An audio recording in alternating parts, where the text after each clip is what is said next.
Welcome back, my friends, to the Orville, where tonight we're going to be discussing the other part of world building. You know, the part where I'm not saying it's aliens, but it might be aliens. Welcome to the heart of the stories we tell. My name is Rob, and tonight I will be reviewing. Okay, so we're going to discuss the alien races of the Orville, and before we do, I just want to throw one thing up there from the beginning about the Orville. There are two ways you can handle aliens. You can either make them sci fi extravaganzas with special effects, or you can do face makeup. And they try to cut the middle as best they can. They try to sit there and say, hey, we'll do some CGI and some world building from just makeup and practical. I gave this show a very high rating in my rating system, and part of the reason is because they mix and match. It's easy to make fun of forehead aliens on Trek, and it's also easy to make fun of things like Babylon 5 that did entirely CG races that don't hold up always as well as some others did. But when I did my world building episode, I did specifically break this stuff out and I asked for your guys' comments, but I didn't get as many that time as I did before. So we're going to start this off instead of going with comments with something else. But first, if you don't know what I do here, what I do is I take apart stories. I look at the hows and the whys we tell them. I review stories as they come up, and I do Throwback Thursdays for older stuff. And then every Sunday I do a theory video. If that sounds interesting, click the subscribe button. Now, this Sunday that just passed, I put up a video that was how science fiction gets things wrong by getting them too right. I spent an entire portion of it talking about Trek, not so much the Orville, but there's a lot of crossover. And the idea that some of the tech we see isn't as advanced as you'd think it would be for how far off in the future it is. That many hundred years, technology might as well be magic. I'll leave a link probably below because I'm probably not going to get it on the screen, and you can take a look at that yourself. The end all be all of the discussion is really just that we have no idea what 700 years from now technology is going to look like. It would be hard to tell someone from 100 years ago. But for now, let's take a look at the alien races of the Orville. And if you haven't seen the entirety of Season 1, there may be a smattering of spoilers as we talk about it. So be forewarned to be forearmed. There are no four-armed aliens, are there? So once again, it's stop. Spoiler time. Ba-da-na-na. When I first searched the web, I found a fan site that had these listed as the aliens. And my first thought was, hey, wait a minute, isn't there a major one missing? But that's okay. I'll talk about our lovable amphibious mucous membrane thing at the end. So, for now, let's start off with one of the first aliens that matter, the krill. And the krill are really, magic forehead aliens. But they're the enemies on the Orville. They're the military power that the Orville has to contend with time after time. And it would be easy to paint them as one dimensional. But once we got inside their ship, remember there was an episode where they went undercover? We got a good look at what they're like. They're led in a religious fever. They honestly believe that they have the right of conquest and the right to own the entire galaxy. And there's part of me that's afraid that's what humans are going to be like, not the Federation or. Alright, anyway, so overall, they're strong and powerful and smart and advanced, but they're still backwards in that they still are 100% believing in religion with no one questioning it. They also kind of have that vampiric trait of being weak against sunlight, and I don't understand how any space going species is allergic to sunlight so badly that they die from it. I mean, I would understand, like, ow, ow, I've got a bad sunburn or an allergic reaction, but that's pretty messed up weakness to have.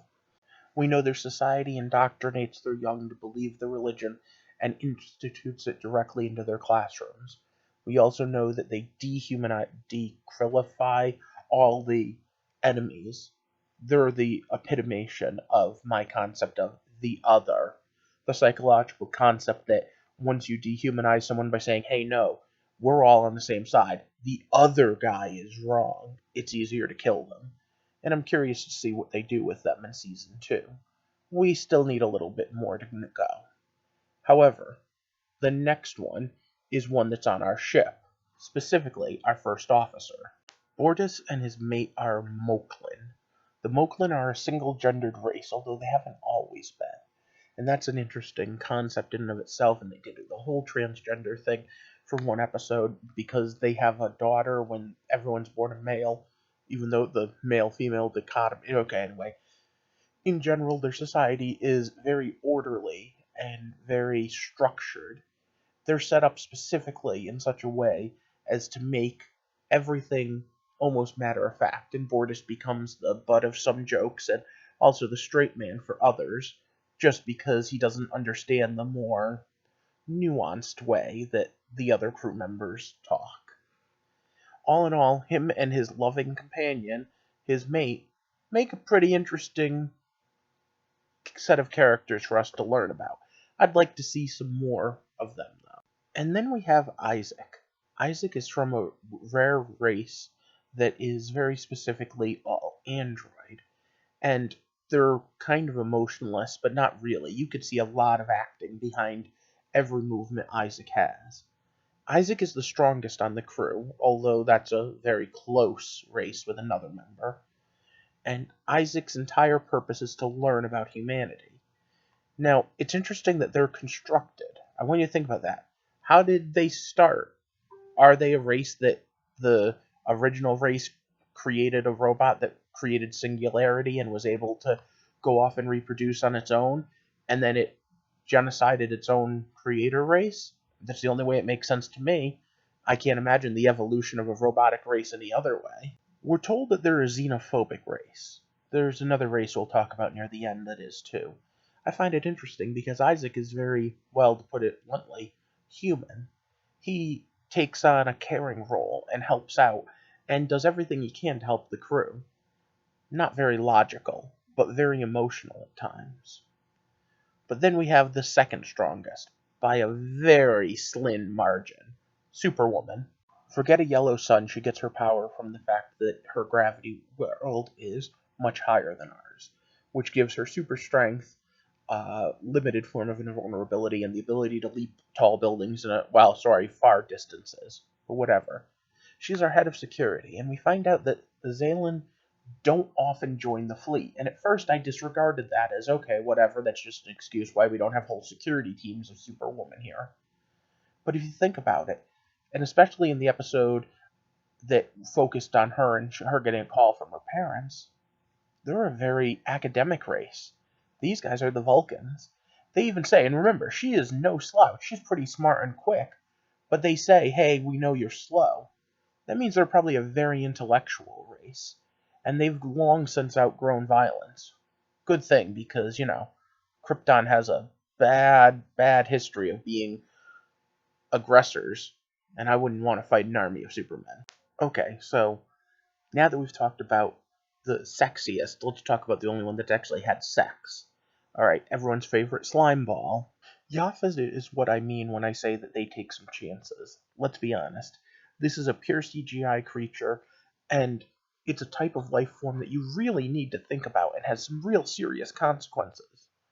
Now, having said that, we don't know a lot about his species. We know that they are capable of mating with humans, though, and you're welcome for putting that image in your head. But at the same time, we know that they are asexual and that they split to reproduce, and that they are able to recombine and send out parts of themselves. It's kind of icky. But in general, I was kind of disappointed that we didn't get to see Dr. Finn and him have a more heart-to-heart. Remember, he didn't do anything wrong. She was affected by someone else's spores. And, well, that brings us to the other alien races, the ones we really don't know much about that have shown up once or twice. So let me pull the picture back up again. The parts that are part of the Alliance and the ones that aren't really tell us something. And I'm sure that there are others missed, because like I said, Yaphet's race isn't on here.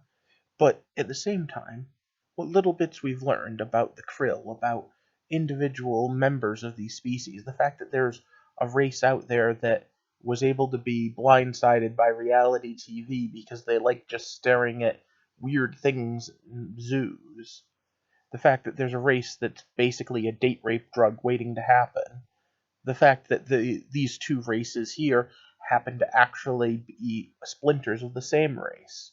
All things to take into consideration as we're looking at the in-depth detail Seth MacFarlane and the other writers have put into this show.